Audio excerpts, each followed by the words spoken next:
The rain pounded heavily against the tin roofs of the Sahara Wildlife Sanctuary, located in the remote hills of northern India.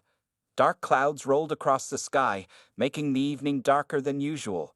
The sanctuary's chief veterinarian, Dr. Rajesh Kumar, was just about to end his shift when his phone rang urgently. "Doctor, please come quickly. The pregnant mare in Block C is showing signs of distress," called out Ravi, one of the night shift caretakers. His voice trembled with worry over the phone. Luna, a beautiful white mare with a speckled gray mane, had been rescued 3 months ago from an illegal horse racing circuit. When she arrived at the sanctuary, the staff discovered she was pregnant. They had been taking extra care of her since then, knowing her delivery date was approaching. The sanctuary was unique in many ways. Unlike traditional wildlife centers, it housed both domestic animals and wild cats in different sections. The tiger enclosure, home to 2 young female tigers named Maya and Sita, was located just 100 meters from the horse stables. These tigers had their own story. They were rescued as cubs from a circus 2 years ago and had grown into beautiful young adults under the sanctuary's care. Dr. Kumar grabbed his medical kit and rushed through the heavy rain. The wind was getting stronger, and tree branches swayed dangerously above his head. He could hear the distant roars of Maya and Sita, probably disturbed by the worsening weather conditions. When he reached Block C, Luna was lying on her side, her breathing heavy and irregular. Her eyes were wide with fear, and she was sweating profusely. Something wasn't right about this delivery. "The foal is not in the correct position," Dr. Kumar announced after examining Luna. "We need to call for backup from the city hospital. This is going to be a complicated birth." Just then, a massive thunder crack echoed through the sanctuary, followed by complete darkness. The power had gone out, leaving them with only their emergency flashlights. Ravi tried calling for help, but the storm had affected the phone networks. They were on their own, with a mare in distress and limited medical supplies. "Doctor, look at the fence," another caretaker shouted, pointing his flashlight toward the tiger enclosure. The strong winds had caused a large tree to fall, damaging part of the fence that separated the tigers from the rest of the sanctuary. Through the rain and darkness, they could see 2 shapes moving. Maya and Sita had managed to escape through the damaged fence. The tigers, their wet fur glistening under the flashlights, were slowly making their way toward the horse stable. The staff members froze in terror. They had no tranquilizer guns readily available, and Luna was in no condition to be moved. Dr. Kumar's mind raced through possible solutions, but before anyone could act, another problem emerged. Luna's water broke, and she let out a painful neigh that echoed through the sanctuary. The sound made Maya and Sita stop in their tracks. To everyone's amazement, instead of showing aggression, the tiger's behavior changed completely.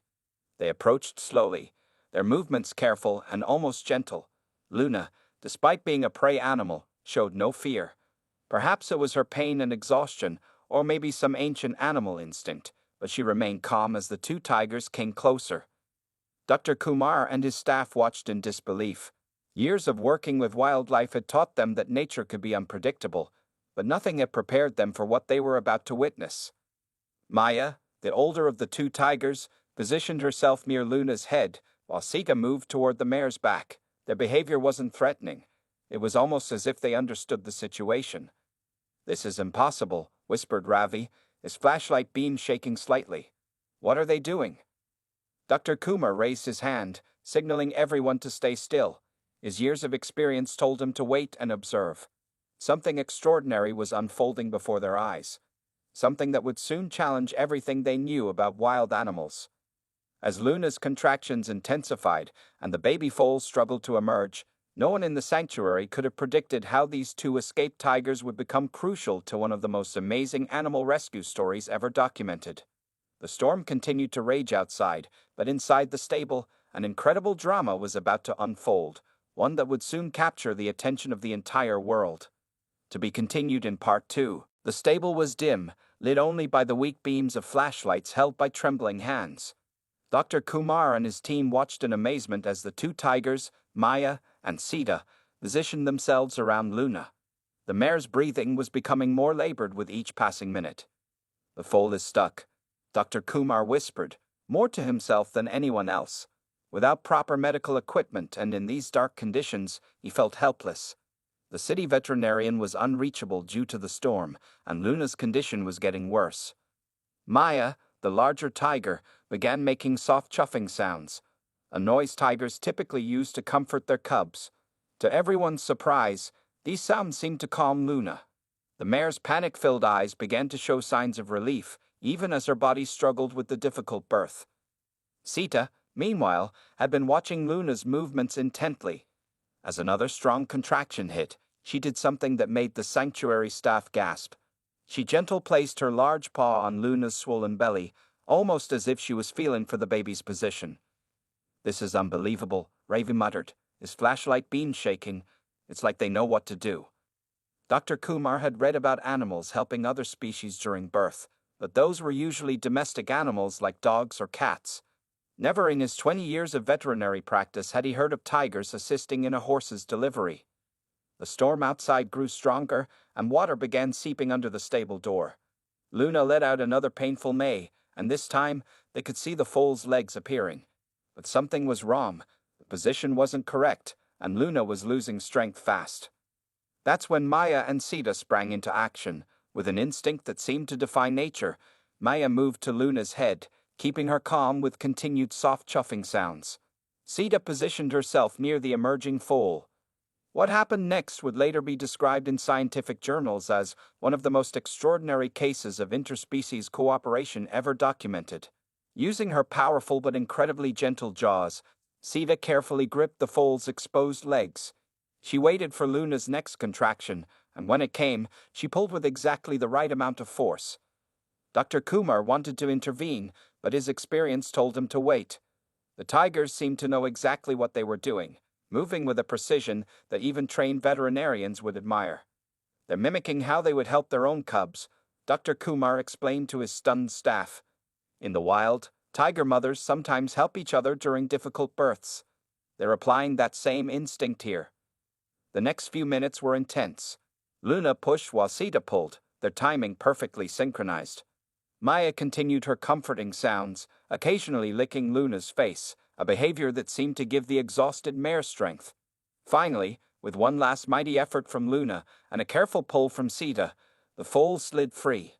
The baby horse lay still on the stable floor, not moving or making a sound. The sanctuary staff held their breath, fearing the worst. But the tigers weren't done with their miracle.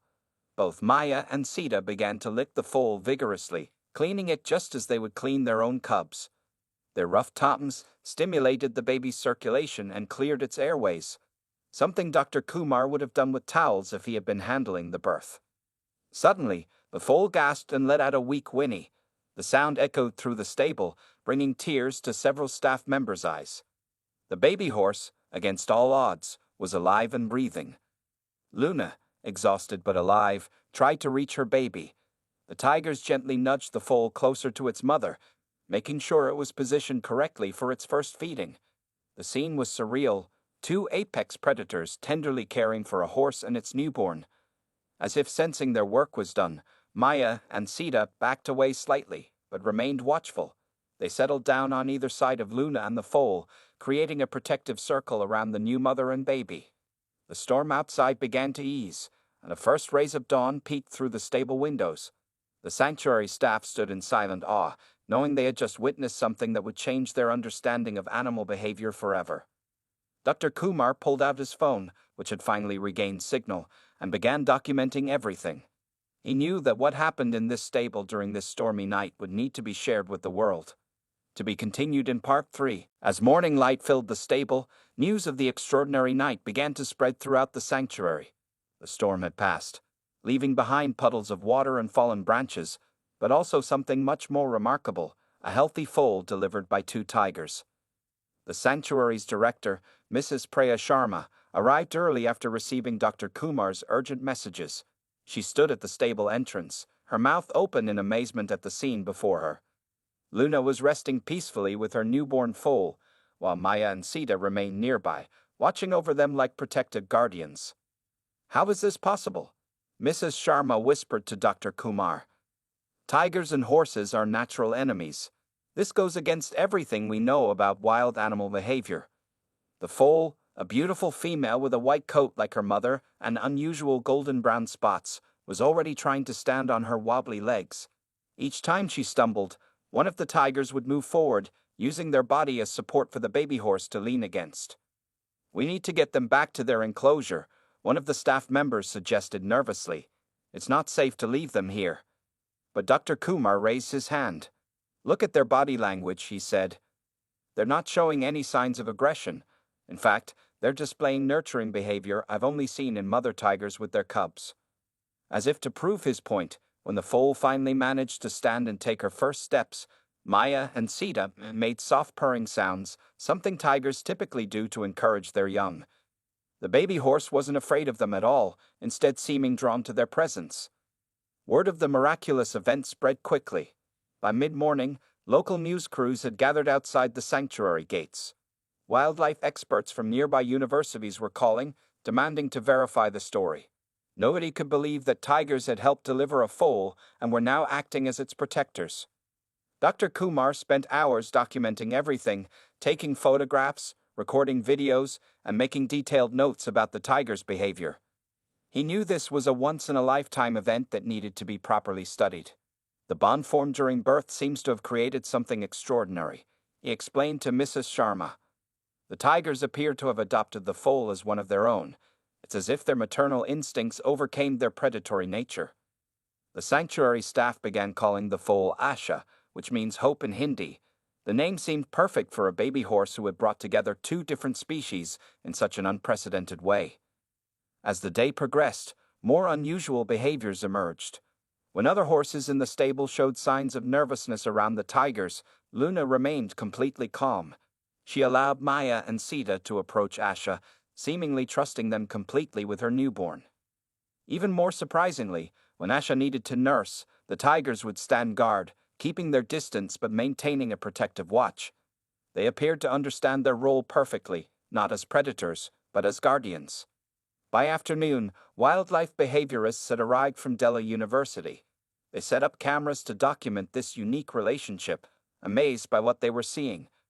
No one had ever recorded such complex cooperative behavior between natural predators and prey. "This challenges everything we thought we knew about animal relationships," said Dr. Meena Patel, the lead behaviorist. "These tigers aren't just tolerating the foal, they're actively nurturing it. This could revolutionize our understanding of animal cognition and emotional capacity." The sanctuary staff faced a difficult decision. The tigers needed to return to their enclosure, which had been repaired after the storm damage. But separating them from Asha seemed almost cruel, given the strong bond that had formed. Mrs. Sharma finally came up with a solution. "We'll convert the adjacent field into a supervised interaction area," she announced. "Once we're sure it's safe, we can allow controlled visits between them. This could be an unprecedented opportunity to study interspecies relationships." As the day drew to a close, the tigers still showed no sign of wanting to leave their adopted charge. They had created a small miracle in that stable, not just by helping with a difficult birth, but by showing the world that nature still had many surprises to reveal. Luna and Asha were monitored constantly by veterinary staff, but it was Maya and Sita who seemed most attentive to their needs. Every small movement or sound from the foal brought an immediate response from her unusual guardians. To be continued in Part 4. Takes notice. A week had passed since the miraculous birth at Sahara Wildlife Sanctuary. The story of tigers helping deliver a foal had spread far beyond India's borders, capturing international attention. News crews from major networks around the world had set up camp outside the sanctuary, all hoping to catch a glimpse of the unusual family.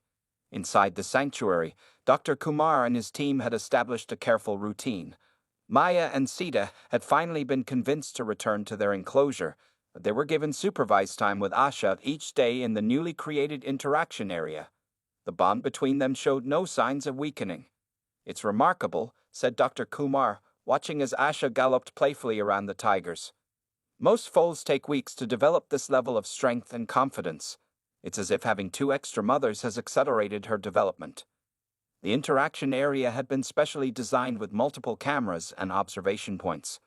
Scientists from various countries had arrived to study this unprecedented relationship. They were particularly fascinated by how the tigers would correct Asha's behavior, much like they would with tiger cubs. When Asha became too excited and ran too fast, Maya would make a soft growling sound that immediately made the foal slow down. If Asha strayed too far from Luna, Sita would gently guide her back using her body as a barrier.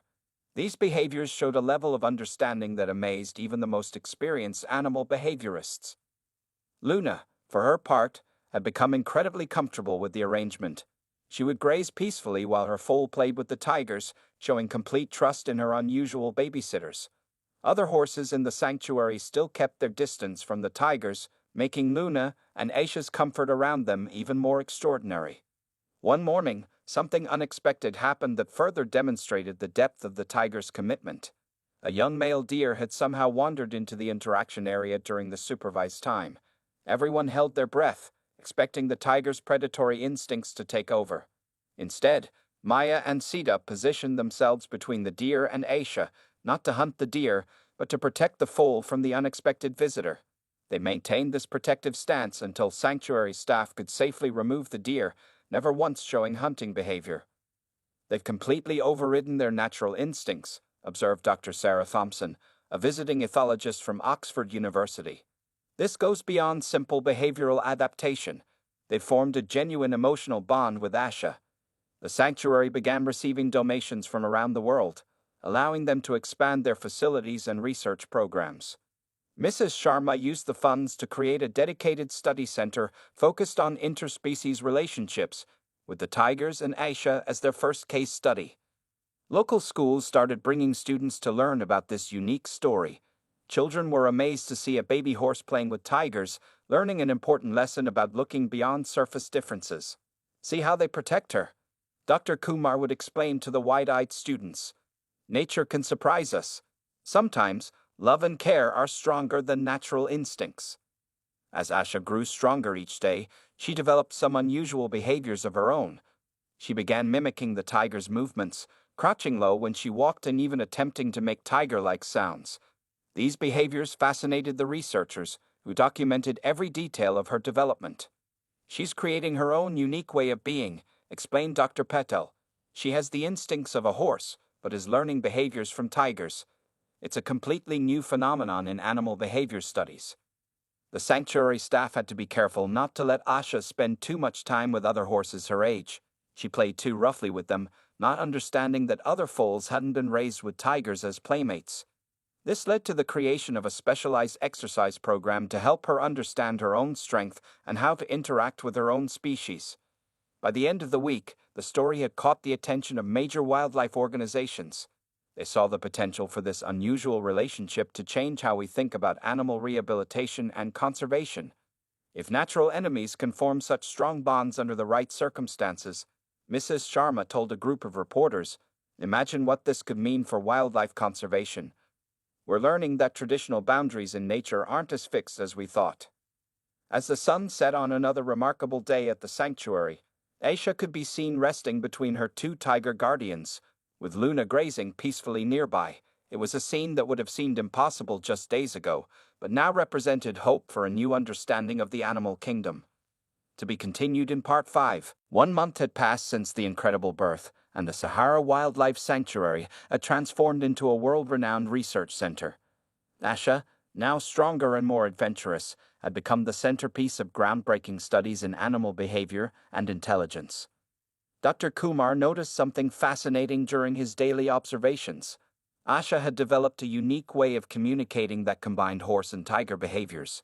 When she wanted to play, she would make a sound that was part whinny, part chuff, a sound never before heard from a horse. "She's creating her own language," Dr. Kumar explained to a team of visiting researchers. "It's as if she knows she needs to communicate with both species and has found a middle ground." The most remarkable development came during a thunderstorm similar to the night of her birth. While other horses in the sanctuary became nervous and agitated, Aisha remained calm. She simply walked to Maya and Sita's enclosure and waited there until the storm passed, showing no fear at all. One morning, the sanctuary staff witnessed something extraordinary. When a new rescued horse arrived, clearly frightened and refusing to enter the stables, Aisha approached the fence near her tiger guardians. The new horse watched in amazement as Aisha demonstrated complete comfort around the predators. Gradually, the nervous newcomer began to relax. She's becoming a bridge between species, Mrs. Sharma observed. She's teaching other animals that fear isn't always necessary. The tigers, too, had changed. Maya and Sita's behavior had become a subject of intense study. They were now more gentle with all the sanctuary's inhabitants, not just Asha. When new tigers arrived at the sanctuary, Maya and Sita would demonstrate this calmer behavior, effectively teaching them a new way to coexist with other animals. Dr. Sarah Thompson, who had extended her stay at the sanctuary, made an interesting discovery. The tigers have developed a specific set of sounds they only use with Asha, she explained. It's different from how they communicate with each other or other animals. They've created a special language just for her. The sanctuary started a new program called Breaking Boundaries, where they carefully introduced other young animals to Maya and Sita. While none formed the same deep bond as Asha, the tigers showed remarkable patience and gentleness with all of them. Luna, Asha's mother, had also become an important part of the study. She would now graze peacefully near other predatory animals in the sanctuary, showing no fear. Other horses began following her example, gradually becoming less fearful of the sanctuary's predators. What we're seeing here is the evolution of trust, Dr. Patel explained during a documentary filming. These animals are teaching us that learned behaviors can overcome instinctive fears. Asha's physical development was equally fascinating. She had grown into a strong young horse, but her movements were uniquely graceful. She had somehow combined the fluid motion of a tiger with the natural grace of a horse, creating her own distinctive way of moving. The sanctuary staff noticed that she would often sit in an unusual position, similar to how tigers rest, with her legs folded under her body. Yet she could still run and play like any other horse her age. She had found a way to embrace both sides of her unique upbringing. One day, a group of wildlife photographers captured an amazing scene. During Asha's daily interaction time with the tigers, she noticed a young bird that had fallen from its nest. Instead of ignoring it, she gently nudged it with her nose, then stood guard while Maya and Sita watched, until sanctuary staff could help the bird. She's learned compassion from both her mother and her tiger guardians, Dr. Kumar noted. She understands the importance of protecting those who are vulnerable. As evening approached, the sanctuary would often find Asha standing at the fence near the tiger enclosure, exchanging soft vocalizations with Maya and Sita.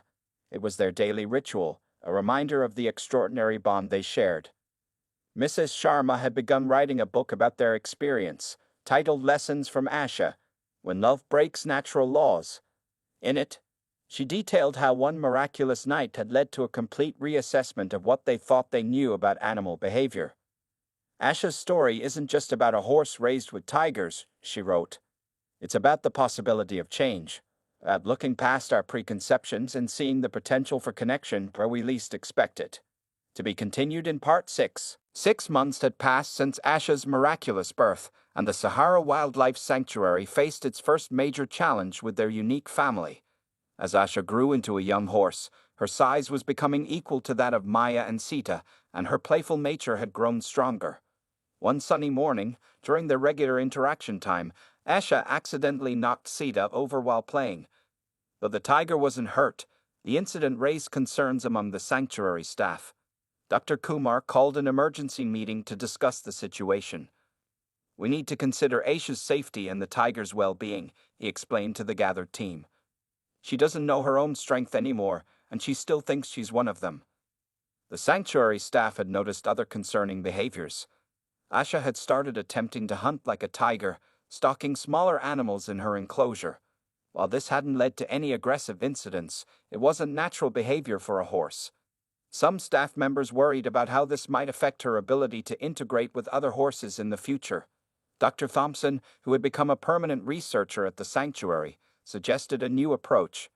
We need to help Asha understand who she is while preserving her special bond with the tigers. It's like raising a child between two cultures. Both parts of her identity are important. They developed a new routine.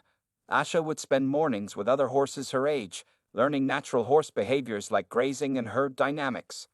In the afternoons, she would have supervised time with Maya and Sita, but with new rules and boundaries in place.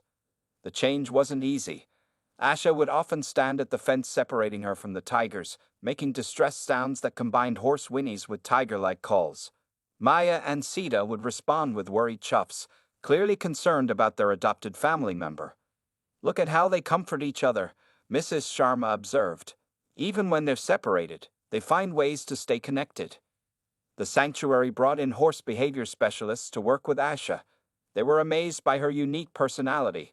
While she learned to interact appropriately with other horses, she maintained her special way of moving and communicating that showed the influence of her tiger upbringing. One day, a breakthrough happened.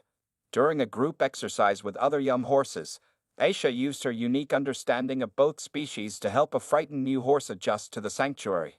She demonstrated a gentle approach that combined the patience she had learned from the tigers with natural horse social behaviors. "She's becoming an ambassador," Dr. Kumar noted proudly. "She's teaching other animals how to bridge differences, just as she has learned to do." The sanctuary started receiving requests from animal behaviorists worldwide who wanted to study this unusual case. They were particularly interested in how Aisha had developed her own unique set of behaviors that weren't typically seen in either horses or tigers. The media continued to follow Aisha's story, but now they were reporting on something more profound than just the novelty of a horse raised by tigers. They were documenting how the sanctuary was handling the complex challenge of nurturing this special relationship while ensuring Aisha's healthy development. "We're learning as much from our mistakes as our successes," Mrs. Sharma told a documentary crew. "Every day brings new challenges, but also new discoveries about what animals are capable of." Maya and Sita also had to adjust to the new arrangement. The tigers began showing more restraint during their playtime with Asha, as if they understood she needed to learn different ways of behaving. They would gently correct her when she played too roughly, just as they had done when she was small. The sanctuary staff created special enrichment activities that allowed Aisha to express both sides of her nature safely. They built obstacle courses that combined elements of both horse and tiger play, helping her channel her energy in appropriate ways. As weeks passed, the new routine began to show positive results. Asha learned to adjust her behavior depending on whether she was with horses or tigers. She maintained her special bond with Maya and Sita while developing healthy relationships with her own species. "She's teaching us about adaptation," Dr. Thompson observed. "Nature finds a way to balance things, if we're patient enough to let it happen." The sun set on another day at the sanctuary, and Asha could be seen grazing peacefully with other horses, occasionally looking over at her tiger family in their enclosure. She had found her own way to be both the horse she was born as and the unique creature she had become. To be continued in Part 7. 5 years had passed since that stormy night when 2 tigers helped deliver a foal, and the Sahara Wildlife Sanctuary had become a different place entirely. What started as a miracle had grown into a movement, changing how the world viewed relationships between different species. On a bright spring morning, Dr. Kumar stood watching Asha in the main field. She had grown into a magnificent horse, strong and graceful, with her distinctive spotted coat now rich and gleaming. Maya and Sita, though older now, still maintained their special bond with her through daily supervised interactions. The sanctuary had expanded significantly, now housing a state-of-the-art research center named the Asha Institute for Interspecies Studies.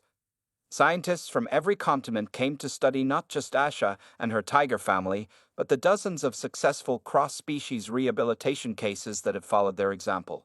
"Remember when we thought this was just a one-time miracle?" Dr. Kumar asked Mrs. Sharma, who stood beside him watching Asha. "Now look at what it's become." The sanctuary had successfully rehabilitated over 100 animals using the Aisha method, including traditionally conflicting species like lions and zebras, wolves and deer. While none had developed quite the same deep bond as Aisha and her tiger guardians, each case had shown that animals could overcome their natural fears under the right circumstances. That morning, something special was happening. The sanctuary was releasing Maya and Sita's latest rehabilitation project, 2 young leopards they had helped train to be calm around other animals. The tigers had become master teachers, passing on their unique understanding of peaceful coexistence. As the leopards left for their new home at another sanctuary, Aisha stood watching from her field. She made her special call, the unique sound that combined horse and tiger vocalizations, as if saying goodbye to animals she had helped teach. "She knows she's part of something bigger now," Dr. Thompson observed. taking notes for her latest research paper. She's not just a horse raised by tigers anymore. She's become a symbol of what's possible. The sanctuary now ran educational programs for children, teaching them about breaking down barriers and looking past differences. Young students would sit amazed as they watched Asha demonstrate her unique abilities, moving with the grace of both a horse and a tiger, communicating in ways that bridged the gap between prey and predator. Luna, Asha's mother, had grown old but remained a gentle presence in the sanctuary. She still grazed peacefully near the tiger enclosure, showing no fear. Other horses had learned to follow her example, creating a uniquely peaceful environment that visitors found astonishing. One special project had particularly touched everyone's hearts. The sanctuary now ran a program helping traumatized animals recover by exposing them to Asha's calm presence. Her ability to understand and communicate with both prey and predator species made her an ideal therapy animal. She teaches them that it's okay to trust again, Mrs. Sharma explained to a group of visitors. She shows them that fear doesn't have to control their lives. As the sun began to set on another remarkable day, the sanctuary staff gathered to watch their daily ritual. Maya and Sita, now wise old tigers, sat near their enclosure fence while Asha grazed nearby. They still exchanged their special vocalizations, a language they had created together that represented hope and possibility. Dr. Kumar pulled out the old journal where he had first documented that stormy night 5 years ago. "We thought we were just saving a foal," he said. "But we ended up discovering something much more important, that love can overcome any natural boundary." The sanctuary continued to receive requests from around the world, asking for advice on animal rehabilitation and cross-species programs. Mrs. Sharma had written several books about their experiences, and their methods were being taught in veterinary schools globally. As darkness fell, Asha made her way back to her stable, stopping to exchange one last gentle call with Maya and Sita. The tigers responded with their familiar chuffing sound, the same comfort they had offered on the night of her birth. "Their story will inspire generations," Mrs. Sharma said softly. "They've shown us that nature has no fixed rules when it comes to love and family." And so, what began as an impossible event on a stormy night had transformed into a legacy of hope and change. Asha, the horse raised by tigers, had helped create a new understanding of what animals could achieve when given the chance to overcome their natural boundaries. The story continues to inspire people around the world, reminding them that sometimes the most beautiful things happen when we let go of our expectations and let love lead the way. The end. 1 year after Asha's extraordinary birth, the Sahara Wildlife Sanctuary had become a beacon of hope for animal conservation worldwide.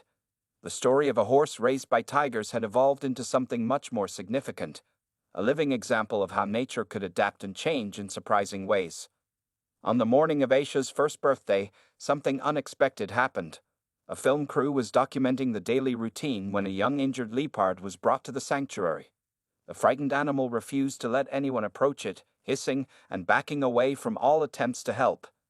Asha, who was in her enclosure nearby, began making the unique vocalizations she had developed, a mixture of gentle horse and tiger sounds. To everyone's amazement, the leopard calmed down, allowing the veterinary team to approach and treat its wounds. "She's become a translator of sorts," Dr. Kumar explained to the astonished film crew. "She understands both prey and predator psychology. She can communicate in ways we never thought possible." The sanctuary began receiving requests from wildlife rehabilitation centers around the world, asking for advice on cross-species rehabilitation. Mrs. Sharma and her team developed a program they called the Asha Method, which focused on breaking down natural barriers between species under careful supervision. Maya and Sita had also become important teachers at the sanctuary. When new big cats arrived, the two tigers would demonstrate their gentle behavior, showing how predators could coexist peacefully with other animals. Their methods were so successful that other sanctuaries started adopting similar approaches. Dr. Thompson made another fascinating discovery during her ongoing research. The tigers have taught other big cats in the sanctuary to use different vocalizations when they want to appear non-threatening, she explained. They're actually teaching others how to communicate peacefully. The scientific community, initially skeptical of the sanctuary's methods, began to take serious notice.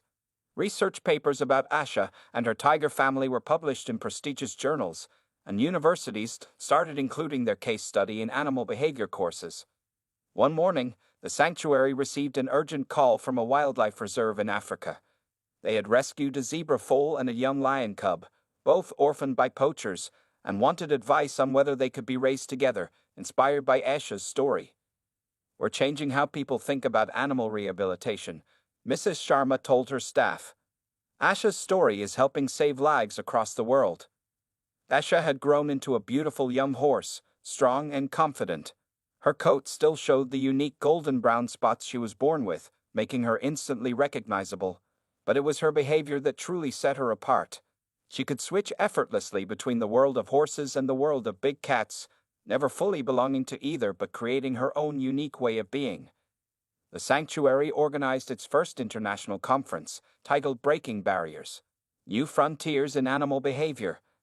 Experts from around the world gathered to discuss how Asha's case could help improve wildlife conservation and rehabilitation methods. During the conference, attendees witnessed something remarkable. A new group of rescued horses arrived at the sanctuary, typically a stressful event. Asha approached the fence near their enclosure and began her unique calming routine, a combination of horse body language and tiger-learned patience. The new arrivals, instead of panicking, gradually relaxed. "She's teaching us that animals can adapt and learn new ways of communicating," Dr. Kumar explained to the conference attendees. "If we open our minds to new possibilities, we might find better ways to protect and preserve wildlife." The sanctuary's success led to increased funding for research into animal behavior and communication. Scientists began studying how other species might benefit from controlled cross-species interactions during rehabilitation. As evening approached on conference day, visitors witnessed the daily ritual that had become famous worldwide. Asha stood between her two worlds, the horse herd on one side, Maya, and Sita's enclosure on the other. She made her unique calls, a bridge between species, a symbol of how nature could adapt and change. Asha never had to choose between being a horse or living with tigers, Mrs. Sharma wrote in her journal that night. Instead, she showed us that sometimes the most beautiful things happen when we let go of our expectations and let nature show us new possibilities. To be continued in Part 8.